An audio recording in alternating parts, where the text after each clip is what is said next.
تو میرے قائد نے فرمایا اللہ نے آپ کو ایک عہدہ دیا ہے وزارت عظمیٰ کا، اگر کوئی جھوٹا اعلان کرے آپ کو وہ گوارا نہیں ہے، تو میرے رات کے آقا تو اللہ تبارک و تعالیٰ نے ختم نبوت کا ایک عہدہ دیا ہے، جھوٹا بھی دعویٰ کرے گا مجھے بھی اور آپ کو بھی گوارا نہیں ہونا چاہیے۔ اس انداز سے سمجھایا کہ وہ تو سب کے ذہن میں بات آگے میں فرمایا کہ اچھا آپ پیش کریں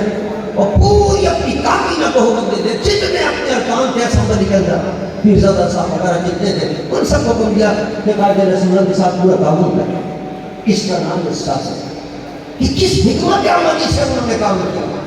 5 آدمی ہوتے تھے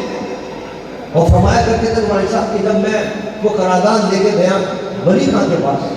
ارے ولی خان تو ایک سیکولر پارٹی کا تھا، اس کے بعد وہ میں نے کہا کہ اس پہ دستخط کرتے کاغذ کے اوپر، اسے دستخط کرنے شروع کی۔ انہوں نے ایسا فرماتے میں نے کہا کہ آپ دیکھ تو رہے اس لکھا کیا ہے، ہم نے وہ کس مسئلے پر ہم آپ کے دستخط دے رہے ہیں۔ ولی خان نے کہا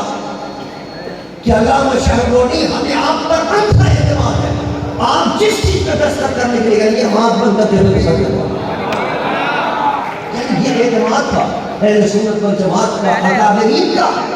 تمام سیاسی جماعتوں کا۔ وہ جانتے تھے کہ یہ غلط کام کرنے والے نہیں ہیں، جو کام کریں گے وہ صحیح کام کریں گے۔ اور الحمدللہ آپ نے دیکھا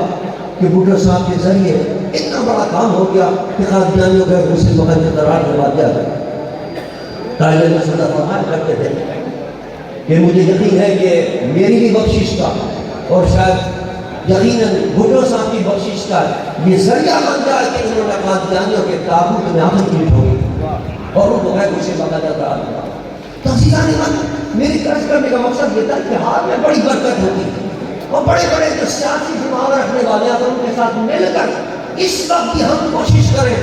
تو پاکستان کے نظام میں مصطفیٰ نافذ ہو سکتا ہے۔ لیکن افسوس کے ساتھ کہنا پڑتا ہے ہمارے سرور بھائی اور ہم اتنے عرصے سے کوشش کر رہے ہیں، بعض دفعہ تو مایوسی بھی ہونے لگتی ہے۔ 18 کی الیکشن سے پہلے کتنی ہم نے کوشش کی، اہل سنت والجماعت کی کوئی تنظیم بڑی سے بڑی سیاسی ہو یا مذہبی کوئی باہر نہیں تھی، سب کے پاس گئے، ان کی خدمت میں جا کر ان کو سمجھایا اور سب کو ایک پلیٹ فارم پہ جمع کر دیا اور نظام مصطفیٰ متحدہ محاذ اس کا نام رکھ دیا۔ یہ بہت بڑی کامیابی تھی